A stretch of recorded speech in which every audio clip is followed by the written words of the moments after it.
Iran और America के इस जंग के अब परमाणु युद्ध में बदलने के आसार बनते जा रहे हैं। आइए आपको बताते हैं कि हम ऐसा आखिरकार क्यों कह रहे हैं। क्योंकि जंग में अमेरिका इजराइल को हराना लगभग नामुमकिन हो गया है ईरान के लिए। हाँ, ईरान हमले कर रहा है, छोटे मोटे नहीं बहुत बड़े हमले कर रहा है, लेकिन फिर भी इन दो देशों को हराना लगभग नामुमकिन हो गया है। और ईरान के पास तो पहले से 60% संवर्धित करीब 400 किलो यूरेनियम है। उसका इस्तेमाल कभी तो करेगा जब ये हमले ईरान पर उसकी पहुंच से बहुत ज्यादा बाहर हो जाएंगे कि वो उसे रोक पाए। तब हो सकता है कि वो अपने परमाणु जो हथियार उसका इस्तेमाल करे संवर्धित यूरेनियम से, क्योंकि छोटे छोटे जो टैक्टिकल वेपन है वो बना पाना संभव है। तो ऐसे में वो उसका इस्तेमाल भी तो करेगा आने वाले वक्त में। आईएईए साफ तौर पर ये कह रहा है कि उसे पता ही नहीं है कि 400 किलोग्राम जो यूरेनियम में संवर्धित वो कहाँ रखा गया है। ईरान ने 2 हफ्ते में बम बनाने का दावा किया था। इस दौरान वहां पर दो बड़े बड़े भूकंप आते हैं, मैन मेड भूकंप आते हैं। लेकिन मैन मेड भूकंप आने की वजह से ये सवाल अपने आप में और अहम हो गया कि क्या उसने परमाणु हमले के लिए परमाणु हथियार बना लिए हैं। ईरान के पास अब खोने के लिए वैसे भी बहुत ज्यादा कुछ बचा नहीं है। हर शहर का हाल ऐसा हो गया कि वो खंडर में तब्दील हो गए हैं। ईरान का मतलब राजधानी तेहरान हो या फिर इसके अलावा बुशहर हो, हर जगह का हाल तो यही है ना कि खंडर हो गए हैं वो। आखिरी विकल्प के तौर पर परमाणु हमले ही संभव है। वो पहले ही कह चुका था कि वो 2 हफ्ते के भीतर परमाणु हथियार बनाएगा। 2 मैनमेड भूकंप वहां पर आए हैं। नौशेरा में भी वो भूकंप आया था, गैराश में, ईरान के गैराश में दरअसल वो भूकंप आया था जिसमें एटमी परीक्षण की अटकलें बढ़ गई थी। इसलिए बार बार ये कहा जा रहा है कि ये परमाणु वॉर क्या हो सकती है। ईरान के पास खोने के लिए कुछ नहीं बचा है। ईरान के पास लड़ने के लिए भी बहुत ज्यादा कुछ नहीं बचा है। वो कहता जरूर है, लेकिन क्या उन मिसाइल से उतना नुकसान कर पाता है जितना नुकसान उसे होता है, सवाल ये है। और गैराश में जो भूकंप आए थे उसने ये हलचल को और ज्यादा बढ़ा दिया है कि उसकी तरफ से परमाणु हथियार बना लिए गए हैं जिसका इस्तेमाल वो इस युद्ध में कर सकता है। अब खबर क्या है? खबर यह है कि ईरान का अमेरिका के बेस पर ड्रोन अटैक देखने को मिला है और प्रॉक्सी के माध्यम से ये ड्रोन अटैक इस बार किया गया है, जिसमें बगदाद में भी हमले की खबर है। 4 ड्रोन से हमला किया गया है। एक बार फिर से ये खबर आपको दोहरा देती हूँ कि ईरान ने अमेरिका के बेस पर ड्रोन से अटैक किया है, प्रॉक्सी का इस्तेमाल किया है, हिजबुल्लाह का इस्तेमाल किया गया है, हूती का इस्तेमाल किया गया है। बगदाद में जो हमला हुआ है उसमें 4 ड्रोन से हमला किया गया, ये बताया गया है। बगदाद से जुड़ी हुई अभी खबर हमने आपको बताई थी कि अमेरिका के लॉजिस्टिक्स पर हमला किया गया था, अमेरिकी बेस पर ड्रोन अटैक किया गया था। और अब इसमें यह जानकारी और मिलती है कि प्रॉक्सी के माध्यम से दरअसल ये इराक की राजधानी बगदाद में हमला हुआ है, जिसमें 4 ड्रोन से हमला किया गया है। 4 ड्रोन से बगदाद को निशाना बनाया गया है। एक बार फिर से आपको उसी की तस्वीरें भी दिखा देती हूँ जो लॉजिस्टिक्स से जुड़ी हुई तस्वीर आ रही थी कि यहाँ बगदाद में जो हमला किया गया उसकी वजह से एक बड़ा नुकसान किया गया है अमेरिका का।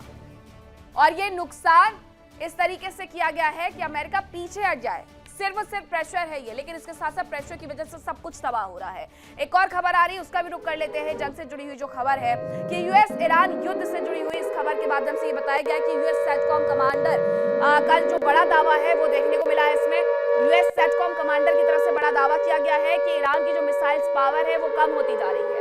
ये कहा गया कम हो रही है ईरान की क्षमताएं। एडमिरल ब्रेड कूपर की तरफ से ये बड़ा बयान जारी किया गया है जिसमें वो कह रहे हैं कि मिसाइल पावर की क्षमता कम हो रही है।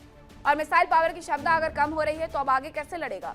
इन सब के बीच में खबर ये आई थी कि चीन की तरफ से हथियार मुहैया करवाए जा रहे हैं ईरान को। यानी ईरान को पहले से ही आशंका थी कि अगर ये युद्ध लंबा चल जाता है तो क्या उसके पास सच में इतनी मिसाइल्स है कि वो इस युद्ध को और लंबा खींच सके। और दोनों ही देश यही तो प्रयास कर रहे हैं कि कोई एक तो होगा जिसके हथियार खत्म हो जाए। अब अमेरिका ने तो नया व्यवसाय खड़ा कर लिया है हथियार बेचने में, और वो मिडिल ईस्ट में सबका ही हथियार सप्लाई कर रहा है, सिर्फ ईरान को नहीं। ईरान से तो क्योंकि लड़ भी रहा है। अब ईरान की अगर मिसाइल पावर कम हो जाती है, जो कि उसकी सबसे बड़ी ताकत है, तो उसके पास घुटने टेकने के अलावा आखिरकार बचता क्या है। और अब यही तो दावा किया गया है यूएस सेटकॉम कमांडर की तरफ से कि ईरान की जो क्षमताएं हैं वो कम हो रही है। एडमिरल ब्रेड कूपर है, उनकी तरफ से ये बड़ा बयान जारी किया गया है। अब एक रिपोर्ट देखिए और समझिए कि अभी तक 22 दिन में कितनी तबाही इस युद्ध ने लाई है।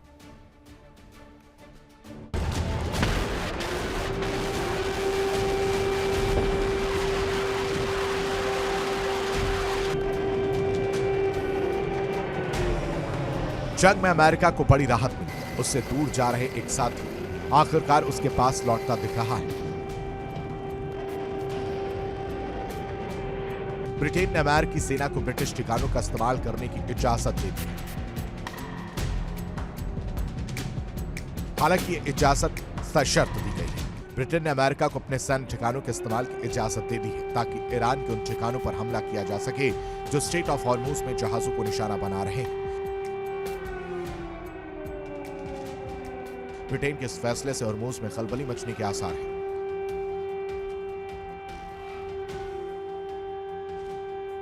बताया जा रहा है कि ब्रिटेन के मंत्रियों ने ईरान के कारोबारी जहाजों पर हमलों को लेकर एक बैठक की क्योंकि हॉर्मूज में ब्रिटेन के भी जहाज फंसे हैं।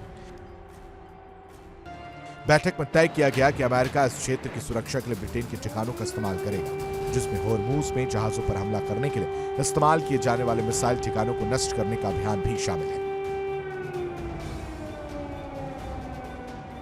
ब्रिटेन का कहना है कि वो इस बात पर सहमत हुए हैं कि ईरान के लापरवाह हमले ब्रिटेन के करीबी सहयोगियों और खाड़ी साझेदारों के जहाजों पर भी किए गए, लिहाजा उनकी सुरक्षा के लिए ब्रिटेन ने कदम उठाया। ब्रिटेन के फैसला अहम माना जा रहा है क्योंकि अब तक अमेरिका को ब्रिटेन का साथ नहीं मिला था। कुछ दिनों पहले यूके की पीएम कीर स्टामर ने अमेरिका की ऐसी ही अपील को रिजेक्ट कर दिया था। स्टामर ने साफ कहा था कि उसके किसी भी सैन्य बेस का इस्तेमाल ईरान जंग में नहीं होगा। उन्होंने कहा था कि ब्रिटेन सीधे तौर पर युद्ध में शामिल नहीं होगा, मगर ईरान ने जिस तरह से ब्रिटेन के खाड़ी सहयोगियों पर अटैक किए उसके बाद से ब्रिटेन ने अपने रुख में बदलाव किया। ब्रिटेन ने चागोस द्वीप समूह में मौजूद डिएगो गार्सिया और ग्लॉस्टरशायर में आरएएफ एयरफोर्स के इस्तेमाल के लिए अमेरिका को इजाजत दे दी। डिएगो गार्सिया पर अमेरिका के बॉम्बर B-2 और B-52 तैनात हैं।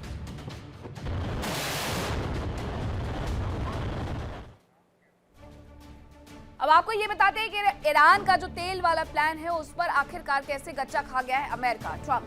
अब सबसे पहले ये समझिए कि युद्ध से पहले जो रोज 20 से 21 मिलियन बैरल तेल और पेट्रोलियम उत्पाद हैं वो निकलते थे ईरान से। युद्ध के बाद स्थिति यह है कि कमर्शियल शिपिंग ट्रैफिक में 97% तक भारी गिरावट हुई है। इन्होंने सोचा था कि इससे वो ईरान को तबाह कर देंगे, लेकिन वैश्विक स्तर पर जो कमी हुई है उसके बाद अब प्रतिबंध हटाने वाली कगार पर खुद ट्रंप पहुंच गए हैं। तो युद्ध से पहले ये आंकड़े थे, युद्ध के बाद वो स्थिति थी। युद्ध से पहले हॉर्मुज स्ट्रेट से दुनिया का 20% तेल निकलता था, लेकिन वैश्विक बाजार में रोज 15 से 18 मिलियन बैरल तेल की कमी हो गई है। और इसके साथ साथ अब ईरान की तरफ से ये कह दिया गया है कि इंटरनेशनल मार्केट में वो किसी भी कच्चे तेल की आपूर्ति को पूरा नहीं करने वाला है, अतिरिक्त आपूर्ति को। ये एक बड़ा झटका लगा है। 20% एलएनजी की आपूर्ति हॉर्मुज स्ट्रेट से होती थी। सिर्फ वही टैंकर निकल रहे हैं जिन्हें ईरान जाने दे रहा है। ईरान की तरफ से ये कहा गया है कि अमेरिका और इजराइल के टैंकर्स को तो वो निकलने ही नहीं देगा। उसके लिए बाकायदा उसने हॉर्मुज स्ट्रेट के नीचे माइंस बिछा दी हैं। और अगर ऐसा हुआ तो ये समझ लीजिए कि अमेरिका और इजराइल को सबसे ज्यादा नुकसान होगा, लेकिन इसके साथ साथ यूरोप और एशिया भी अछूता नहीं रहेगा इससे। रोज 20 से 21 मिलियन बैरल तेल और पेट्रोलियम उत्पाद निकलते थे, लेकिन अब उसमें हम भारी गिरावट देख रहे हैं। तो ये स्थिति बनी हुई है। ट्रंप ने सोचा था कि ईरान को वो घेरेंगे तेल के खेल पर, लेकिन ट्रंप उसी में सबसे पीछे खड़े हुए नजर आ रहे हैं। अब वो खुद इस स्थिति में आ गए हैं कि हॉर्मुज स्ट्रेट खुलवाने के लिए बाकी देशों से कह रहे हैं कि आप हमारे साथ आ जाइए, और वो बाकी देश भी आईना दिखा रहे हैं कि लड़ाई आपने शुरू की थी, अब आप जाकर के चाहिए। अब एक और खबर आ रही है कि इराक में यूएस के ठिकाने पर एक बड़ा हमला हुआ है। इराक में यूएस के ठिकाने पर जो हमला किया गया है वो राजधानी बगदाद में ही किया गया है। बगदाद एयरपोर्ट परिसर में यूएस के ठिकाने पर अटैक किया गया है। बगदाद डिप्लोमेटिक सपोर्ट सेंटर पर हमला किया गया। हमले के बाद सेंटर के पास भीषण आग लगी हुई नजर आती है। वो सेंटर जिस पर यह हमला हुआ है, जिस पर आग लगी हुई नजर आती है, ये एयरपोर्ट के पास ही अमेरिका का एयरबेस है। हमने पहले भी आपको ये खबर बताई थी, क्योंकि जब 1 मार्च को पलटवार शुरू किया गया था ईरान की तरफ से, तो उसने सबसे ज्यादा जो नुकसान है वो मिडिल ईस्ट में अमेरिका के एयरबेस को ही पहुंचाना शुरू किया गया था, जिसमें बगदाद के इंटरनेशनल एयरपोर्ट पर अमेरिका का एयरबेस बना हुआ है, वहां पर उस वक्त भी नुकसान पहुंचाया गया था। और इस बार एक बार फिर से वहीं पर हमला करके उस जगह को नेस्तनाबूद करने का प्रयास किया गया है। वहां पर ज्यादा से ज्यादा नुकसान करने का प्रयास किया गया है, और जो ड्रोन और मिसाइल भेजी गई थी वो इसमें सफलता पूर्वक अपने हमलों को कामयाब करती हुई नजर आई है। जो निशाना साधा गया था ईरान की तरफ से वो पूरा हो गया है। दरअसल उसकी वजह से ये तस्वीर यहां पर बदली हुई नजर आती है, जो ये बताती है कि अमेरिका के एयरबेस को अच्छा खासा नुकसान हो रहा है। और अभी तक अगर आप बात करें तो इस युद्ध में अमेरिका के 16 से ज्यादा फाइटर जेट को नुकसान पहुंचा दिया गया। इसमें F-35 भी है, जिसे आसमान में ही भेदा गया।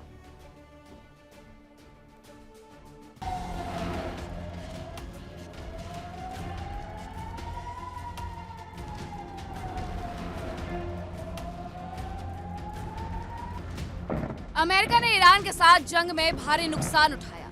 अमेरिका की करोड़ों रुपए की मिसाइल्स ईरान के कुछ लाख में तैनात ड्रोन और रॉकेट को तबाह करने में खर्च हो गई।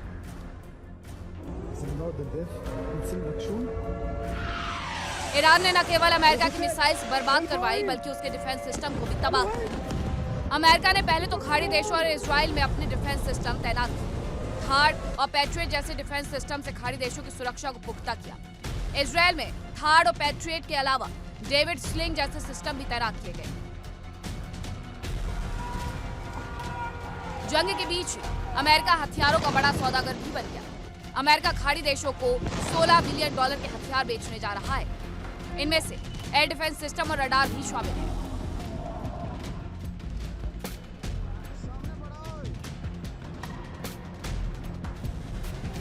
अमेरिकी विदेश विभाग के मुताबिक कुवैत को $8 अरब की लागत से दुनिया के सबसे advance lower tier air and missile defence sensor radar मिलेगी।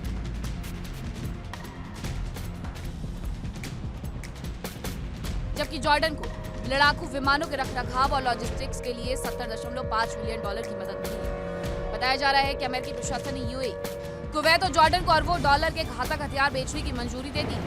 माना जा रहा है कि इस डील से खाड़ी देशों के एयर डिफेंस और हमला करने की क्षमता बढ़ जाएगी। अमेरिकी विदेश विभाग के मुताबिक सबसे बड़ी डील कुवैत के साथ हुई, जिसके तहत कुवैत को $8 अरब में advance lower tier air and missile defence sensor radar मिलेंगे। ये रडार हाई स्पीड टारगेट को ट्रैक करने और मिसाइल्स डिफेंस नेटवर्क को डेटा प्रदान करने के लिए डिजाइन किए गए हैं। अमेरिका यूएई को $4.5 अरब की लागत के रडार और दूसरे उपकरण देगा।